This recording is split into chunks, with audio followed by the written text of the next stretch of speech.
안녕하세요. 반갑습니다. 허재삼 작가입니다. 오늘 여러분들께 소개해드릴 책은 황시토한 작가님이 지으신 모든 관계는 나에게 달려있다 라는 책을 소개해드리도록 하겠습니다. 먼저 작가 소개를 하겠습니다. 지은이 황시토한, 베테랑 심리학 멘토, 20여 년간 심리학 교육을 응용하는 데 전념해 심리학 이론을 기업관리, 결혼, 가정, 자녀교육 등에 성공적으로 접목했다. 중국의 유명 심리학 플랫폼인 이심리를 창립하여 재미있고 따뜻한 실용적인 방식으로 사회와 조직, 그리고 개개인에게 가치 있는 심리학 서비스를 제공하고 있다. 또한 주후 이창싱, 우한심 등의 심리학 단체를 만드는 데도 투자했다. 지은 책으로 베스트셀러 아나무인 때문에 권충 돌파 등이 있다. 네, 본문 들어가기 전에 읽어보겠습니다. 세상은 거울과 같다. 사람들과의 관계에서 겪는 문제들 중 대부분은 스스로와의 관계에서 겪고 있는 문제를 거울처럼 보여주고 있다. 밖으로 나가서 남들을 바꿔놓을 필요는 없다. 우리 자신의 생각들을 조금씩 바꿔나가다 보면 주위 사람들과의 관계는 자동으로 개선된다. 네, 이 말은 앤드류 매튜스가 한 말이고요. 남이 당신에게 관심을 갖게 하고 싶거든 당신 자신이 귀와 눈을 닫지 말고 다른 사람에게 관심을 표시하라. 이 점을 이해하지 않으면 아무리 재간이 있고 능력이 있더라도 남과 사이좋게 지내기는 불가능하다. 이 말은 로렌스 골드가 한 말이고요. 생각이 너그럽고 두터운 사람은 봄바람이 따뜻하게 만물을 기르는 듯하여 무엇이든지 이런 사람을 만나면 살아나고, 마음이 모질고 각박한 사람은 차가운 눈이 만물을 얼게 하는 듯하여 무엇이든지 이런 사람을 만나면 죽느니라. 이것은 책은담에 쓰여 있는 그런 구절입니다. 하나 더 소개해 드리겠습니다. 톨스토이가 한 말인데요.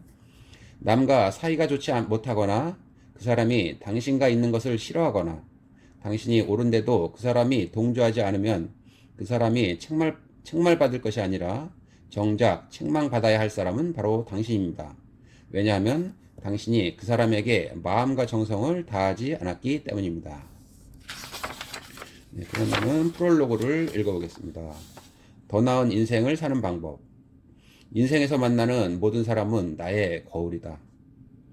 어떤 하루를 보냈든 원하기만 한다면 우리의 하루는 더 나아질 수 있다. 이는 지난 22년간 심리 분야에서 일하면서 나를 포함해 많은 사람의 삶이 변화하는 것을 목격하고 나서 생긴 확고한 믿음이다. 인생 소프트웨어 업그레이드 과정을 진행하면서 고통 속에서 무기력한 시간을 보내는 사람들을 많이 만났다. 그들은 열심히 하려고 노력할수록 삶에 지쳐 피로감을 느꼈다. 일부는 상대를 잘못 만나 결혼 생활이 불행하다며 배우자의 결점을 드러났다. 자신의 전부를 주는데도 사랑받지 못한다고 한탄하는 사람도 있었다. 자녀의 미래를 위해 애썼음에도 아이의 이해와 지지를 얻지 못해 행복하고 따뜻해야 할 가정이 어느새 전쟁터가 되어버린 사례도 있었다. 출가해 절에서 수행하는 스님도 적응을 잘 하지 못해 다른 절로 떠돌아 생활을 하는 경우도 있었다. 심지어 절망적이고 고통스러운 인생에 질려 스스로 목숨을 끊고자 하는 사람도 있었다. 그들 대다수가 내게 이런 질문을 했다. 잘 되려고 하는 말인데 왜 상대방은 전혀 듣지 않을까요? 제가 이렇게 열심히 사랑하는데 왜 그 사람은 저를 사랑하지 않을까요? 그는 왜 저를 못 잡아먹어 안달일까요? 그들은 항상 모든 것을 남의 탓으로 돌렸다. 그때마다 나는 이렇게 반문했다. 그 사람이 당신을 이 지경까지 몰아넣은 건가요? 이 질문을 하는 이유는 심리 상담을 해오며 다음과 같은 규칙을 발견했기 때문이다. 모든 관계는 나에게 달려있다. 배우자나 친구, 사업 파트너와의 관계가 불편하게 느껴지는 데는 반드시 나의 책임도 있기 마련이다. 한때 평생을 함께 하자고 했던 배우자가 지금은 별 볼 일 없는 남자가 되고, 순수하고 착했던 아이가 어느새 말을 듣지 않고 말썽을 부리며, 평온했던 동료나 친구의 관계가 예민하고 까칠하게 간섭하는 관계가 된 이유는 무엇일까? 내가 상대를 이렇게 만들진 않았을까? 인생에서 만나는 모든 사람은 나의 거울이다. 다른 사람을 통해 우리는 자신의 진짜 모습을 보게 된다. 우리가 상대방의 나쁜 면을 보게 되는 것은 숨겨진 자신의 내면을 상대방에게 투사하고 있기 때문이다. 안타깝게도 대부분의 사람은 이를 인식하지 못하고 어둠 속에서 고통스럽게 더듬어가며 힘겹게 살아간다. 그런 모습을 볼 때마다 나는 매우 안타까웠다. 나는 단연간의 경험을 통해 사람에 관한 법칙을 발견하고 굴곡 없이 편안한 인생을 사는 방법을 배웠다. 이러한 방법은 이미 나의 강의와 심리 상담을 통해 검증되었고 매우 효과적이었다. 아쉽게도 개인적으로 강의하며 만날 수 있는 사람과 상담할 수 있는 사람은 제한되어 있기에 이 책을 통해 많은 이들이 복잡하게 얽힌 감정과 그 이면의 진실을 알고 자신과 화해하고 관계를 회복하며 마음을 옥죄는 굴레에서 벗어나 인생의 아름다움을 누릴 수 있도록 돕고 싶다. 모든 관계는 나에게 달려있다. 이 말은 심리학의 지당한 명언으로 어떠한 관계에도 적용된다. 내가 상대를 어떻게 대하느냐에 따라 상대방이 나를 대하는 태도가 결정된다. 아이가 말을 듣지 않고 나약하고 무책임한 것은 부모가 교육을 잘못하고 어렸을 때부터 응석을 받아줬기 때문이다. 친구는 아마도 언제나 주관이 없는 나의 모습으로 인해 습관적으로 나를 무시하게 됐을 것이다. 동료가 나를 존중하지 않고 호구로 여기는 것은 소심해서 이도저도 못하는 모습이 상대에게 이용하기 쉽다는 인상을 주었기 때문일 수도 있다. 간단히 말해 우리는 무의식적으로 다른 사람들에게 자신을 어떻게 대하면 되는지 가르쳐주는 셈이다. 누군가는 상대에게 자신을 존중하라고 가르치고 누군가는 자신을 어떻게 사랑하면 되는지 알려준다. 하지만 누군가는 자신에게 상처 주는 방법을 가르친다. 어려운 상황 앞에서 불평하는 것은 전혀 도움이 되지 않는다. 그것과 맞서는 것도 오히려 깊은 수렁에 빠지게 만든다. 그럼 어떻게 해야 할까? 우리는 왜 반복해서 곤경에 빠지는 걸까? 그건 바로 익숙한 삶의 패턴과 연관이 있다. 삶의 패턴이란 소위 말하는 성격 또는 습관으로 그 뒤에는 한 사람의 신념이 깔려 있다. 신념은 사람의 행동을 결정하고 행동은 결과로 이어진다. 오늘 마주한 고통은 과거의 행동이 가져온 결과이며 우리가 가진 신념에 의해 결정된 것이다. 내면의 번뇌, 혼란, 실망, 그리고 피로 등은 모두 신념과 관련이 있다. 나는 사람의 운명을 결정짓는 신념을 인생 소프트웨어라고 부른다. 만약 이 소프트웨어가 바뀌지 않는다면 삶은 계속해서 과거의 패턴을 그대로 반복할 것이다. 나의 내면에 있는 패턴을 인식하라. 우리의 삶이 행복할지 고통스러울지 강할지 나약할지 긍정적일지 비관적일지 희망이 가득할지 절망적일지는 모두 우리 내면의 인생 소프트웨어의 차이에서 결정된다. 인생은 결국 내면의 소프트웨어가 밖으로 드러나는 것으로 인생 소프트웨어가 사람의 일생을 결정짓는다. 이 소프트웨어가 바뀌기만 한다면 연애, 결혼, 가정생활, 그리고 사업 등 인생의 다방면에 좋은 영향을 미친다. 그렇게 새로운 내가 되기 위해 해야 할 첫 번째 단계는 자신의 내면에 있는 패턴을 인식하는 것이다. 이것을 인식한 다음에야 우리는 새롭게 남은 인생을 살아갈 수 있다. 인생 소프트웨어 업그레이드 과정에서 나는 다양한 삶의 난제와 어려움에 직면한 사람들을 만났다. 내가 하는 일은 사람들에게 사건의 이면에 있는 진실을 보여주는 것이다. 그들은 어려움 이면의 패턴을 발견하고 새로운 삶을 찾았고 그로 인해 답답한 삶이 개선되었다. 이 책은 심도 있게 분석한 다양한 사례들이 담겨 있다. 이를 통해 많은 사람이 내담자의 삶의 패턴과 자신의 삶을 비교해보며 그들의 삶이 무엇을 통해 어떤 변화를 겪게 되는지 알아보기를 바란다. 인생의 고통은 천차만별일 수 있지만 내재한 패턴은 비관적 모드, 내적 소모 모드, 고통 모드, 바쁜 척 모드, 안한무인 모드, 비난 모드, 피해자 모드, 조종 모드, 공포 모드, 걱정 모드 등으로 비슷비슷하다.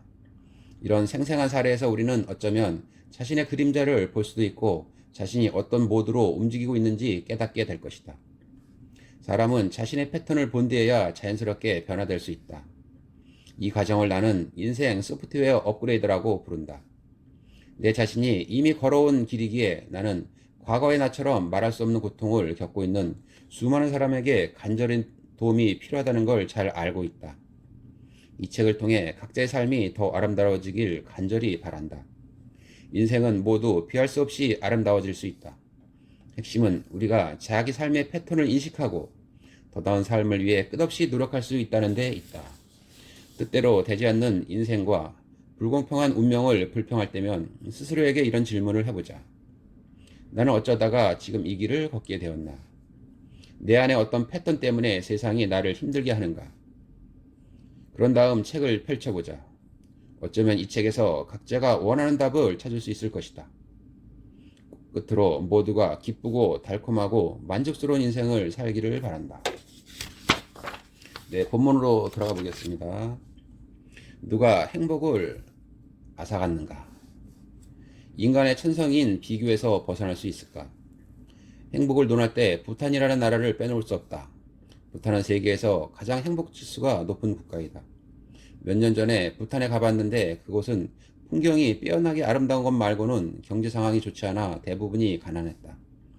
하지만 그들의 순수한 눈빛과 순진한 웃음에서 알 수 있듯이 행복감은 정말 높아 보였다. 중국을 바라보면 개혁 개방 이후 40년 동안 놀랄 정도로 발전했지만 물질적으로 풍요로운 오늘날 대부분의 사람들은 걱정 가득한 나날을 보내고 있다. 일찍이 부자가 된 사람들도 예외가 아니다. 그들의 불안감은 보통 사람들보다 더 심하다. 왜 경제적 조건이 부탄보다 좋은데도 행복감은 부탄 사람들보다 훨씬 못할까? 이 문제에 대한 답은 어렵지 않다. 다음 이야기를 들어보자. 당신은 그 나이에 무엇을 했는가? 라는 글이 인터넷에서 폭발적인 인기를 얻은 적이 있다. 부인은 3살에 즉위했다. 당신은 그 나이에 무엇을 했는가? 왕준계는 17살에 억대 자산을 가졌다. 당신은 그 나이에 무엇을 했는가? 항우는 24살에 군사를 거느리고 봉기했다. 당신은 그 나이에 무엇을 했는가? 마크 저커버그는 34살에 72조 원의 재산을 가졌다. 당신은 그 나이에 무엇을 했는가? 마하텅은 47세에 54조 원의 재산을 가졌다. 당신은 그 나이에 무엇을 했는가? 빌 게이츠는 60세에 90조 원의 재산을 가졌다.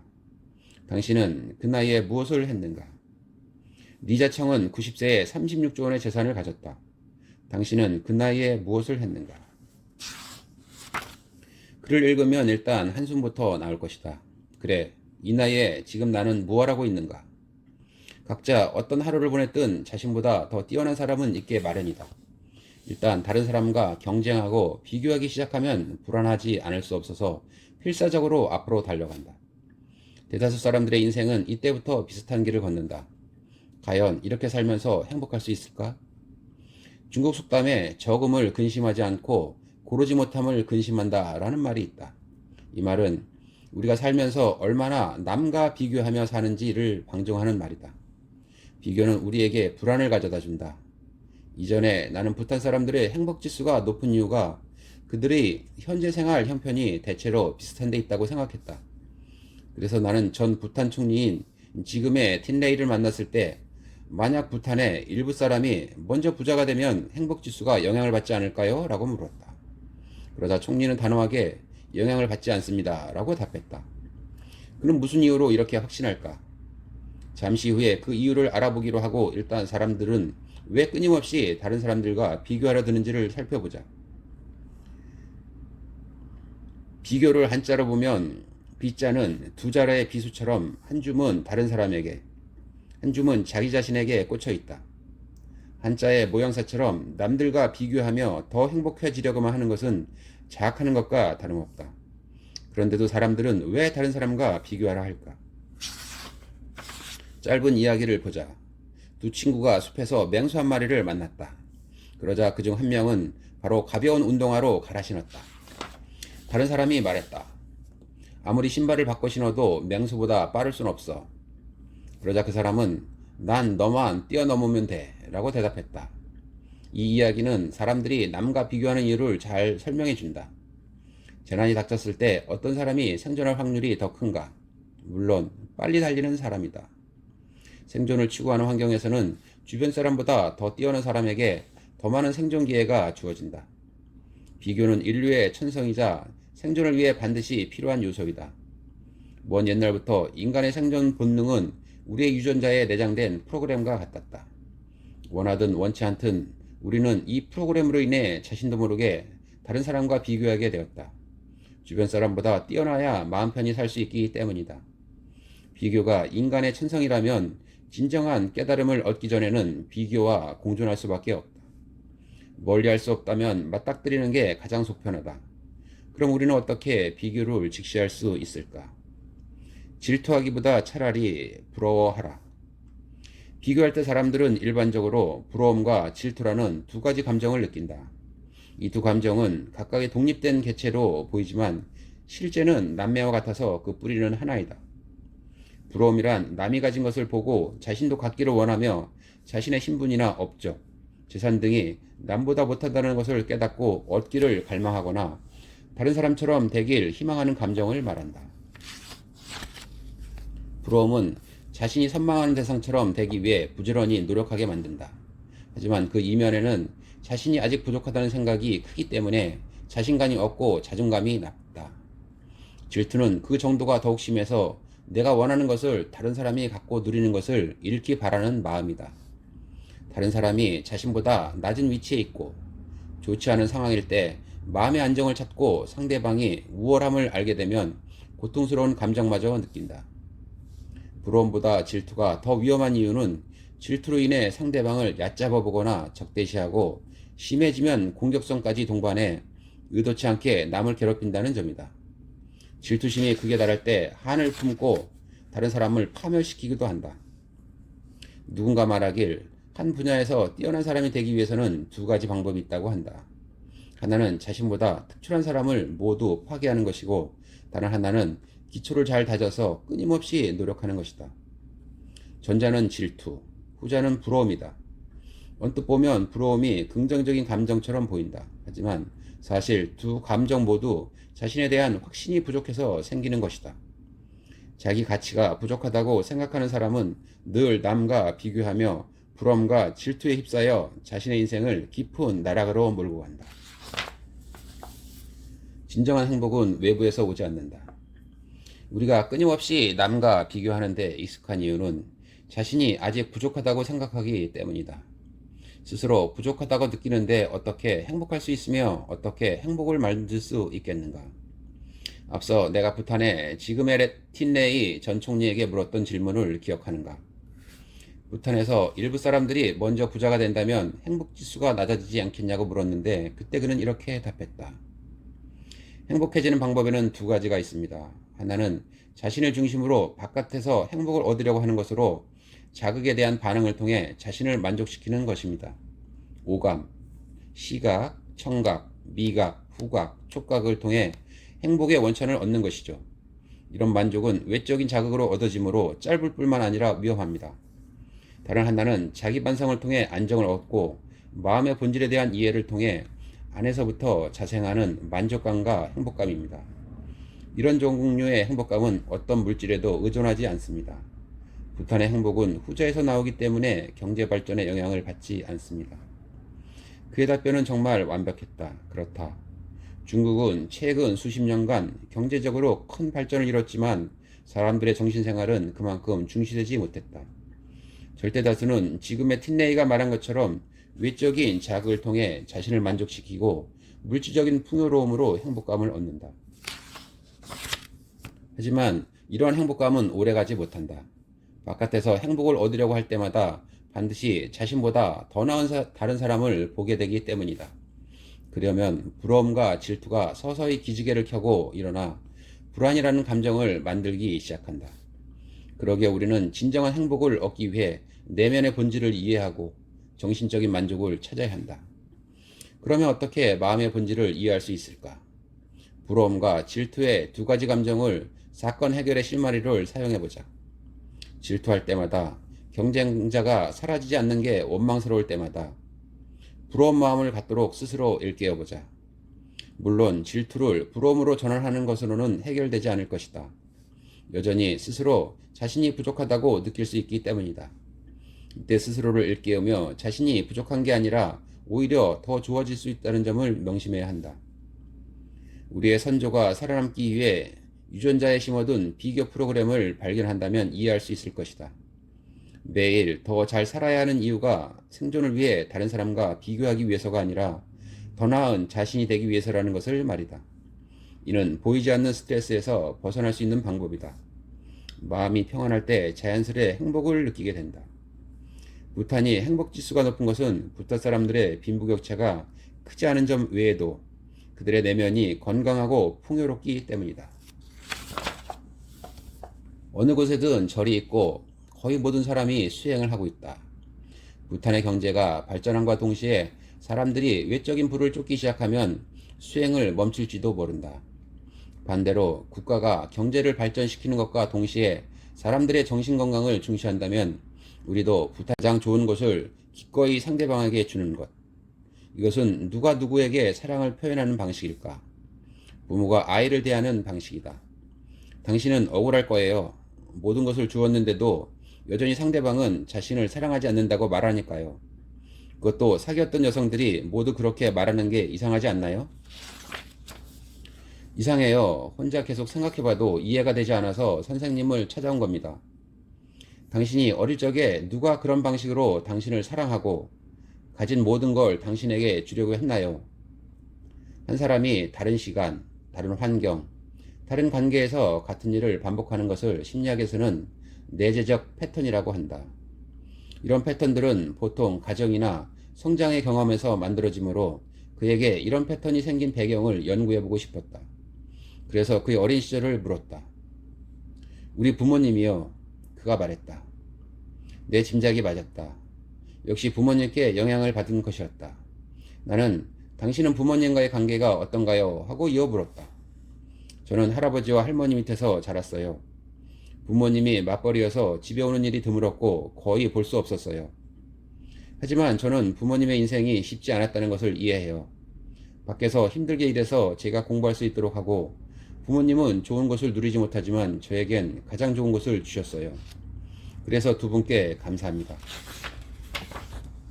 그들의 희생이 없었으면 오늘의 저도 없을 거예요. 그래서 저는 앞으로 두 분을 행복하게 살게 해주겠다고 맹세했어요.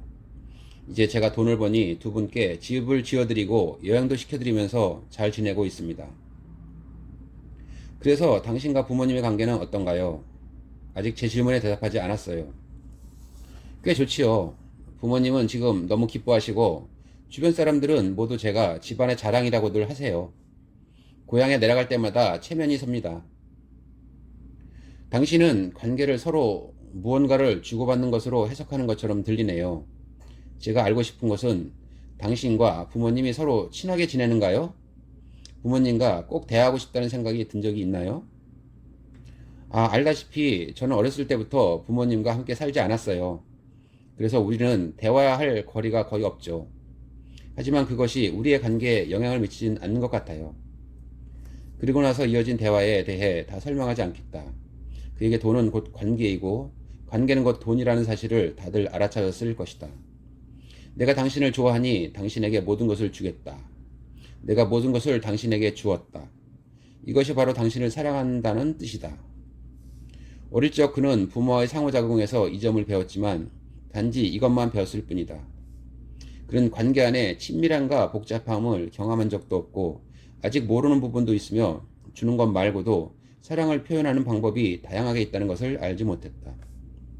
그는 자신이 가진 것을 주면 그걸로 충분했다. 그가 어려서부터 겪은 부모와의 관계가 그랬다. 그런데 그의 여자친구는 어떨까? 그것만으로는 턱없이 부족한 것이다. 사랑의 의미가 워낙 풍부하므로 주는 것만으로 사랑을 표현하면 너무 약하다. 관계는 사랑만으로 충분하지 않다. 결혼을 토론하는 강의에서 나는 수강생들에게 두 가지 질문을 자주 한다. 당신은 배우자를 사랑하나요? 아마 대부분 긍정적인 답이 나올 것이다. 하지만 두 번째 질문에 대해선 글쎄 짐작할 수 없다. 배우자가 당신의 사랑을 느낄 수 있습니까? 나는 대다수 사람들이 부정적으로 대답하리라 생각한다. 소통의 의미는 상대방의 반응에 있다. 사람은 누구나 인생에서 친밀하게 사랑하는 관계를 찾고 사랑을 갈망한다. 그러나 관계 속에서 사랑을 주는 것만으로 충분하지 않으며 우리는 상대방이 그 사랑을 느끼게 해야 한다. 주는 것은 사랑의 표현 중 하나일 뿐이다. 상대방이 사랑을 느낄 수 있게 하려면 어떻게 해야 할까? 가장 좋은 방법은 솔직하게 소통하는 것이다. 모든 관계는 나에게 달렸다. 솔직하게 애인에게 알려줘라.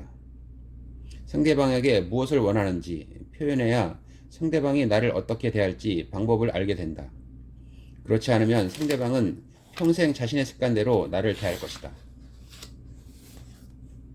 누군가를 사랑하기는 쉽지만 상대방과 오랫동안 함께 지내면서 사랑을 유지하기란 쉽지 않다. 이것은 서로 함께 배우고 성장하는 것을 필요로 한다. 사랑은 아름답지만 지혜가 부족한 사랑은 종종 둘 모두에게 상처를 입힌다. 이 사실을 깨닫고 사랑을 위해 성장하려는 사람들이 많아졌으면 좋겠다. 난 안 돼라는 제한적 신념을 깨뜨리다. 규칙을 지키며 사는 것이 가장 좋은 삶인가? 아들이 대학을 졸업한 지 몇 년이 지났는데도 퇴근하면 집에 틀어박힌 채 아무데도 안 나갑니다. 매사에 관심이 없고 여자친구도 아직 안 사귀어 봤는데 무슨 문제가 있는 거 아닌가요? 어느 강의에서 한 학부모가 나에게 물었다. 아들이 어렸을 땐 항상 당신의 자랑이었지요. 엄하게 아이를 교육해서 어렸을 때부터 말을 잘 듣고 규칙을 잘 지켰지요. 맞아요. 어떻게 아셨어요? 그녀는 점쟁이라도 만난 듯 놀라워하며 물었다. 나는 당연히 점을 볼 줄 모른다. 내가 짐작할 수 있었던 건 이런 사례를 너무 많이 봤기 때문이다. 부모는 자신의 아이가 말을 잘 듣기를 바란다. 다만 아이들이 부모 말을 잘 듣게 될 때 진기한 것들이 소리 소문도 없이 사라질지도 모른다는 점을 간과했을 뿐이다. 이런 일들이 가정교육에서 일어나는 것은 정말 가슴 아프다. 만일 모든 아이가 규칙을 지키며 행동하고 말을 잘 듣고 기존의 전통과 이념에 따라 세상을 살아간다면 세상은 어떻게 변하고 또 발전할 수 있겠는가? 아인슈타인은 개인의 독창성이 없는 사회는 발전이 없는 사회가 될 것이라고 말한 바 있다. 개인에게 독창성이 있는지 없는지는 사회의 미래나 발전과 관련이 있다. 우리 인류 사회는 창의적 사고를 실천하고 발휘한 역사로 이루어졌다. 혁신이 없으면 사회는 정체되고 역사도 앞으로 나아가지 못한다. 개인 또한 독창적이고 독립적인 사고가 없으면 경쟁이 치열한 사회에서 자멸하고 만다. 남이 가는 길을 따라가고 남이 하는 말을 따라하고 남이 생각하는 문제를 생각한다면 독립된 개체로서 우리가 존재하는 이유가 어디에 있겠는가? 자신의 생각, 아이디어, 길도 없이 우리는 결국 사람들 속에 파묻힐 수밖에 없다. 입시교육이 주도하는 요즘 대다수 학부모와 교육자들은 지식을 주입하는 데 초점이 맞춰져 있다. 아이들이 출발선에서 뒤처지지 않도록 온갖 극성을 부리고 각종 규칙을 설정하며 어릴 적부터 아이들을 협소한 범위 안에서 규정한다. 그리고 그 영향에서 필사적으로 성장하도록 재촉한다. 그들의 모습은 마치 농가에서 부추를 재배하는 것과 같다. 더 많은 부추를 얻기 위해서 그들은 부추의 빛을 차단하고 완전히 어둡게 한다. 하지만 이러면 부추는 병이 들 수밖에 없다. 강압성 작용을 하지 못해 엽록수를 활성화할 수 없기 때문이다. 나는 어떤 부모도 자녀가 아프기를 바라지 않는다고 생각한다. 건강한 아이는 생기가 넘친다. 생기가 넘치는 아이가 되는 중요한 요소는 끊임없이 시도하고 끊임없이 혁신하는 것이다. 혁신이란 기존의 생각에 구속받지 않고 문제에 관한 새롭고 독특한 해답과 방법을 추구하는 사고방식이다. 네, 오늘 저는 여기까지 읽어드리고요. 여러분들 이 책을 꼭 한번 구입해서 보시기 바라겠습니다. 저는 다음 시간에 더 좋은 책으로 만나 뵙겠습니다. 감사합니다.